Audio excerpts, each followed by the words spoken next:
Bonjour, ici Thierry, agriculteur bio. Alors je me trouve ici sur le site de Terrobio, un événement qui est organisé donc par l'ABP sur une surface de 10 hectares et on va pouvoir voir pas mal de démonstrations, de présentations, donc bien sûr sur l'agriculture bio.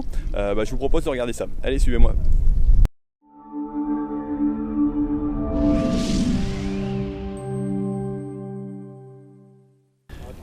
Un des intérêts de ce salon aussi est de présenter donc en démonstration dynamique différents outils.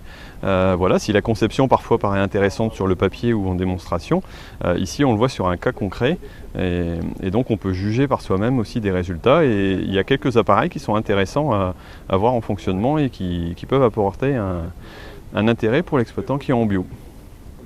Alors parmi les stands, on retrouve le stand de chez Stekete où on retrouve l'Herse Treffleur avec le semoir donc frontal qui permet donc de placer un semis direct j'allais dire dans les céréales, donc une petite graine par exemple un trèfle que vous pourriez implanter dans une céréale voire sur un sol nu et donc un système qui va permettre de faire un semis sous couvert qui peut être intéressant sur certaines productions pour prévoir j'allais dire son couvert végétal après la récolte. Alors certains ateliers permettent de vérifier permettent de montrer le matériel. Donc là, le concessionnaire, ou plutôt le représentant de la société Actisol est en train de montrer les qualités de son produit. Alors là, ça reste du statique, mais on a au moins une explication concrète devant tout le monde. Et je pense que c'est intéressant de voir ce type de démarche aussi, où chacun peut s'exprimer et puis poser ses questions à la suite pour tirer, j'allais dire, le meilleur du matériel qui peut être présenté. Alors il y a une présentation aussi très intéressante d'une très importante collection de produits divers, ça va du pois à la céréale ancienne, on a tout ce qui est légumineuse aussi, lentilles, on a du colza, on a du lupin, du colza, qu'est-ce que je raconte, c'est pas grave, c'est pas tout à fait dans les légumineuses, bien entendu céréales, avoine et soja, entre autres représentés sous toutes ces coutures, et c'est vrai qu'il y a des productions qui peuvent être intéressantes, il y a aussi de la férole.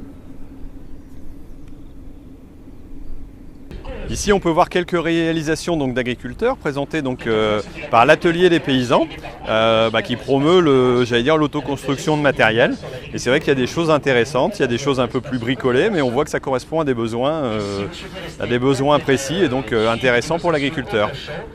Alors un exemple de machine maintenant de chez Marshall, alors qui est tout simplement un lit de désherbage.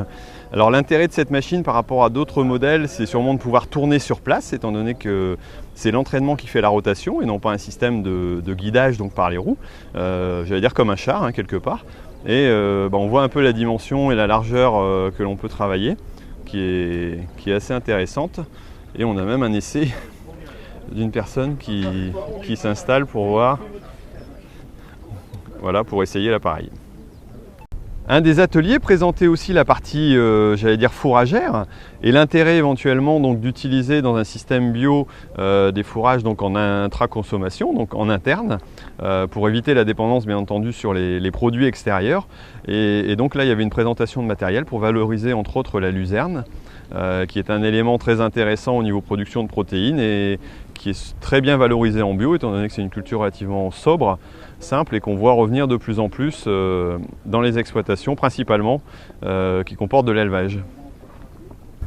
J'ai pu assister aussi à une démonstration d'un binage fait par une machine qui s'appelle le Phoenix, qui est de la maison de Hazel Michler, et donc une démonstration sur des plantes relativement grandes. Là on est sur du maïs avancé aussi et surtout des adventices très avancés, et on voit un résultat intéressant du travail. Alors je pense qu'on a dépassé peut-être le stade préconisé pour ce genre de travail, mais le système de disques rotatifs crénelés et avec les dents entre deux arrive à faire un bon travail sur l'interrang et peut présenter certainement un grand intérêt sur des plantes relativement développées.